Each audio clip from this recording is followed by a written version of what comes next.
Olá pessoal, tudo bem? Meu nome é Gilson, sou professor de ciências e nesse vídeo eu vou comentar um pouco com vocês sobre o uso de simulações, mais especificamente as simulações que estão presentes na plataforma PhET, enquanto possibilidades para o ensino de ciências. Bom, de forma geral, a escolha das modalidades ou estratégias para nossa prática pedagógica, ela perpassa por três fatores, que é pensar sobre o que eu proponho ensinar, sobre as condições, sobre o contexto no qual eu atuo e também sobre as minhas próprias convicções, se eu acredito de fato que aquela estratégia, aquela ferramenta pode contribuir. Então, pensando nessa perspectiva, as simulações ela vem como uma alternativa, como uma possibilidade, que de repente pode ser interessante para você, enquanto professor, planejar e executar uma aula tanto de forma presencial quanto de forma remota.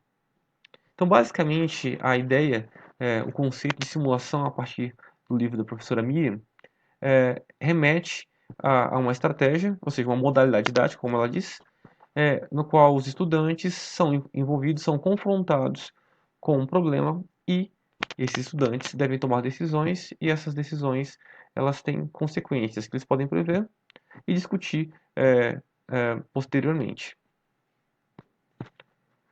Como eu adiantei para vocês, embora existam inúmeras plataformas que tratam desse assunto, nós vamos focar na plataforma PhET, que é uma plataforma que tem, vamos dizer assim, um apreço estético e interativo bastante interessante e é gratuita.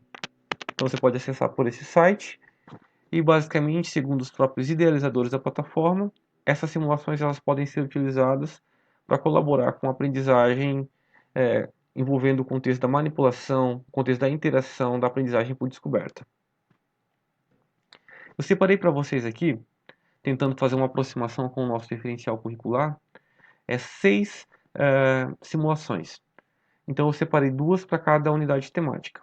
No caso aqui de Terra e Universo, eu separei uma simulação que envolve, que mobiliza, né, conhecimentos relacionados à gravidade e órbitas, onde eu posso estar explorando um sistema Terra-Sol, por exemplo, ou Terra-Lua, dentre outras possibilidades.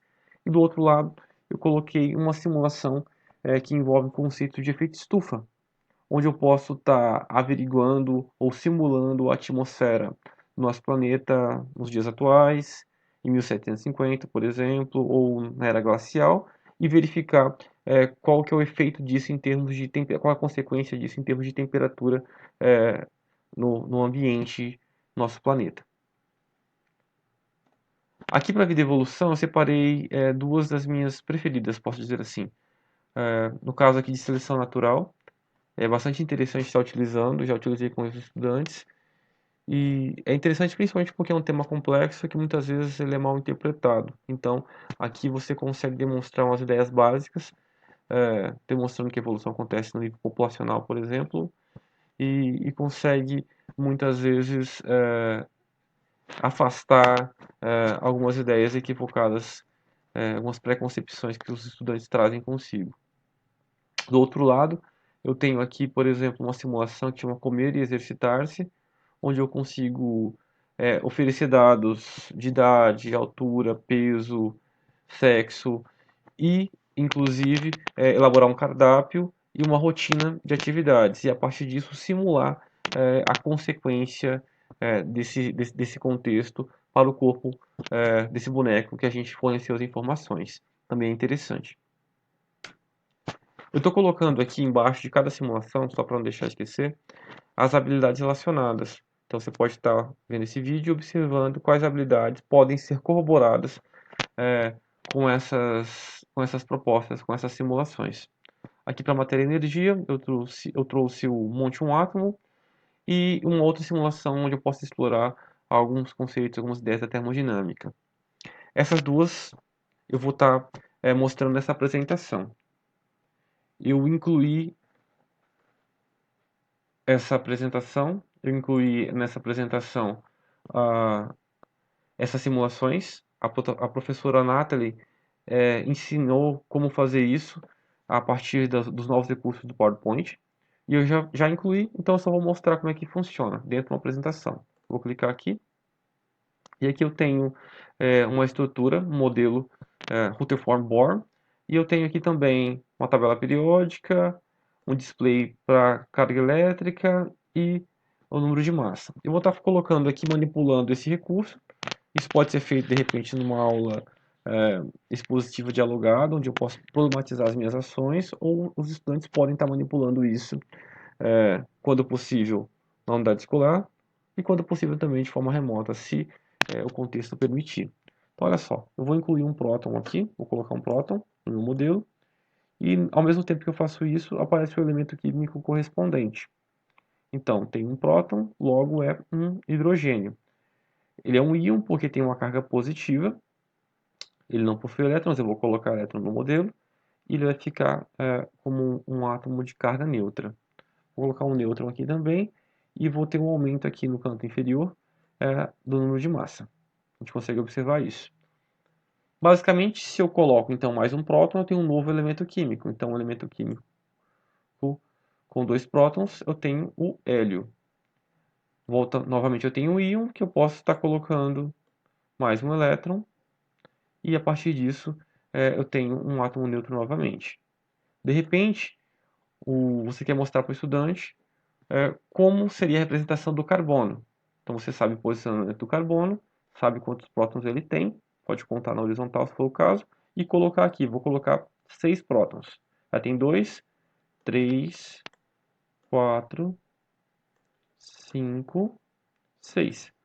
Logo, o meu simulador reconhece como um carbono e aparece aqui na tabela periódica também. Aqui eu tenho a quantidade de prótons na parte superior, estou indicando com o mouse aqui, e vou deixar equivalente com o número de prótons, nêutrons e elétrons. Vou deixar o meu átomo com uma carga elétrica neutra e também estável. Vou colocar lá só para a gente finalizar.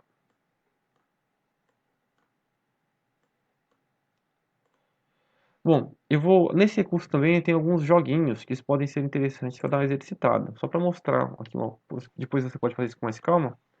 Mas só para a gente mostrar, olha só. Eu tenho que encontrar o elemento. Ó, é importante comentar, já que apareceu aqui esse comando, que quando eu insiro a simulação dentro do PowerPoint, ele vem nessa forma da língua inglesa. Quando você acessa ele na plataforma, você pode encontrar muitas simulações em língua portuguesa, tá? Embora seja intuitivo alguns comandos aqui. Então, olha só, eu tenho nesse modelo um átomo que tem um próton, então eu vou clicar aqui no hidrogênio. Daí está me perguntando se é um átomo neutro ou se ele é um íon. Como ele tem apenas um próton e dois elétrons, ele não é um átomo neutro. No caso, ele é um íon. Eu vou checar se essa resposta está correta ou não. Ele me dá um sorrisinho. Posso fazer o próximo só para a gente finalizar. Um elemento químico com 10 prótons. Então posso contar aqui na horizontal, né?